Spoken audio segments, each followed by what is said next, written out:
नमस्कार, आप देख रहे हैं एबीपी स्टार न्यूज। आपके साथ मैं अंजलि आप सभी का स्वागत करती हूँ हमारे इस खास पेशकश कात्यायनी नमो नमः में।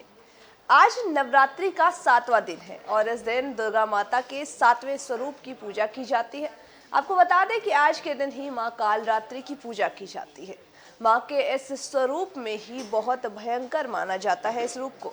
इनका रंग काला है और ये 3 नेत्रधारी है। माँ कालरात्रि के गले में विद्युत की अद्भुत सी माला है। इनके हाथों में खड्ग है और कांटा है और इनका वाहन गधा है। ये भक्तों का हमेशा कल्याण करती है और इसीलिए इनके नाम को शुभंकारी भी कहते हैं। आइए आपको बताते हैं कि माँ कालरात्रि आखिर कौन है, इनकी उत्पत्ति कैसे हो और इनकी पूजा कैसे की जानी चाहिए। देखिए, नवरात्रि का 7वां दिन माँ कालरात्रि को समर्पित है।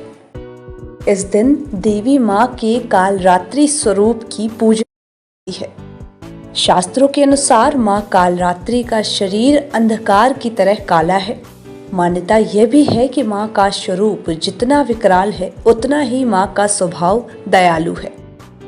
मान्यता है कि माँ कालरात्रि भक्तों पर हमेशा ही अपना आशीर्वाद बनाए रखती हैं और शुभ फल भी देती हैं। यही वजह है कि देवी माँ का एक नाम शुभकारी भी पड़ा है। माँ कालरात्रि के कई नाम है प्रचलित। काली, महाकाली, भद्रकाली, रुद्राणी, चामुंडा, चंडी, रौद्री, धुमोरना और भैरवी। माँ कालरात्रि का स्वरूप। नवरात्रि में माँ दुर्गा के 6ठे स्वरूप माँ कालरात्रि के स्वरूप में आपको हम बताते हैं। माँ के शरीर का रंग घने आकार की एकदम काला होता है। सिर के बाल बिखरे हुए हैं। गले में विद्युत की तरह ही चमकने वाली माला है। माँ के 3 नेत्र हैं। यह तीनों नेत्र ही ब्रह्मांड के सदृश गोल हैं। इनसे विद्युत के समान चमकीली किरणें निश्रित होती रहती हैं। माँ की नासिका के श्वास और प्रश्वास से अग्नि की भयंकर ज्वालाएं भी निकलती रहती हैं। इनका वाहन गर्दभ यानी कि गधा है। यह ऊपर उठे हुए दाहिनी हाथ की वर मुद्रा से सभी को वर प्रदान करती हैं। दाहिनी तरफ का नीचे वाला हाथ अभय मुद्रा में होता है। बाईं तरफ के ऊपर वाले हाथ में लोहे का कांटा तथा साथ ही नीचे वाले हाथ में खड्ग या फिर कटार भी होता है। माँ कालरात्रि का स्वरूप देखने में अत्यंत भयावह होता है, लेकिन यह सदैव ही शुभ फल ही देने वाली है। इसी कारण से इनका एक नाम शुभंकारी भी है। माँ कालरात्रि की पसंदीदा भोग और रंग। नवरात्रि का 7वां दिन माँ कालरात्रि को समर्पित है। कालरात्रि को गुड़ बहुत पसंद है और इसीलिए महासप्तमी के दिन उन्हें इनका भोग भी लगाना शुभ माना जाता है। मान्यता यह भी है कि माँ को गुड़ का भोग चढ़ाने और साथ ही ब्राह्मणों को दान करने से वह प्रसन्न होती हैं और सभी विपदाओं का नाश करती हैं। देवी कालरात्रि को तो वहीं एक और मान्यता प्रचलित है कि देवी कालरात्रि को काली मिर्च, कृष्णा, तुलसी या फिर काले चने का भोग लगाया जाता है। वैसे ही नकारात्मक शक्तियों से बचने के लिए आप इनका गुड़ से भी भोग लगा सकते हैं। इसके अलावा नींबू काटकर भी माँ को अर्पित किया जाता है। इसी के साथ आपको बता दें कि माँ कालरात्रि को लाल रंग बेहद ही प्रिय है। माँ कालरात्रि की पूजन विधि। काले रंग का वस्त्र धारण करके या फिर किसी को नुकसान पहुंचाने के उद्देश्य से इनकी पूजा बिल्कुल ना करें। माँ कालरात्रि की पूजा करने के लिए श्वेत या फिर लाल वस्त्र ही धारण करें। देवी कालरात्रि की पूजा ब्रह्म मुहूर्त में ही की जाती है, तो वहीं तंत्र साधना के लिए तांत्रिक माँ की पूजा आधी रात में करते हैं और इसीलिए सूर्योदय से पहले ही उठकर स्नान आदि से निवृत्त हो जाएं। पूजा करने के लिए सबसे पहले आप एक चौकी पर माँ कालरात्रि का चित्र या फिर मूर्ति स्थापित करें। इसके बाद माँ को कुमकुम, लाल पुष्प, रोली आदि चढ़ाएं।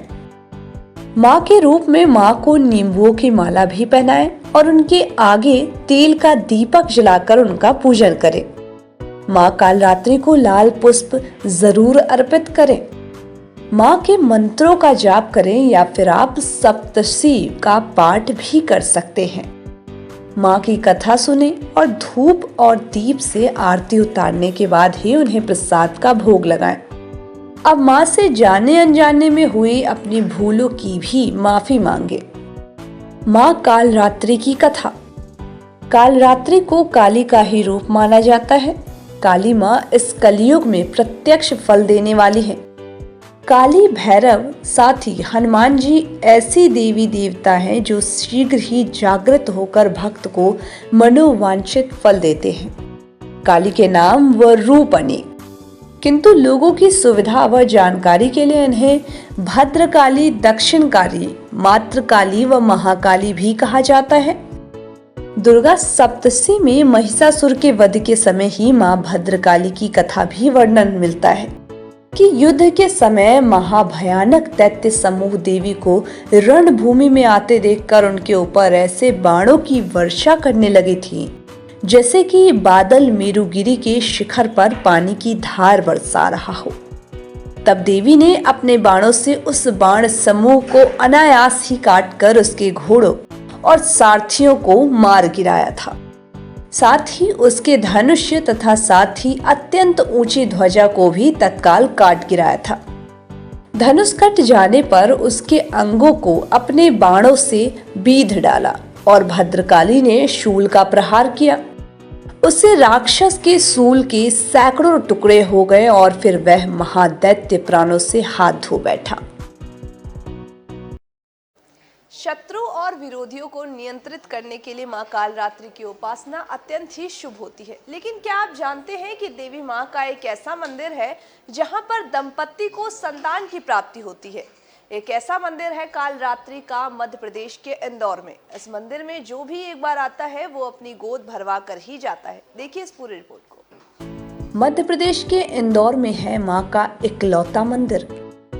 मान्यता है कि नवरात्र में मां कालरात्रि की पूजा करने से संतान सुख की प्राप्ति होती है। ऐसे में आज हम आपको बताएंगे एक ऐसे ही मंदिर के बारे में जहां पर पूजा करने और गोद भरवा लेने से घर के आंगन में किलकारियां गूंजने लगती हैं। यह मंदिर मध्य प्रदेश के इंदौर में है। इस मंदिर को मां कालरात्रि के नाम से भी जाना जाता है।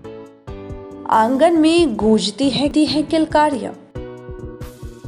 लोगों का मानना है कि इस मंदिर में जो भी एक बार गोद भरवा लेता है उसके आंगन में किलकारियां जरूर गूंजती हैं और यही कारण है कि मां कालरात्रि के इस मंदिर में संतान की चाह रखने वाले दंपत्ति जरूर आते हैं।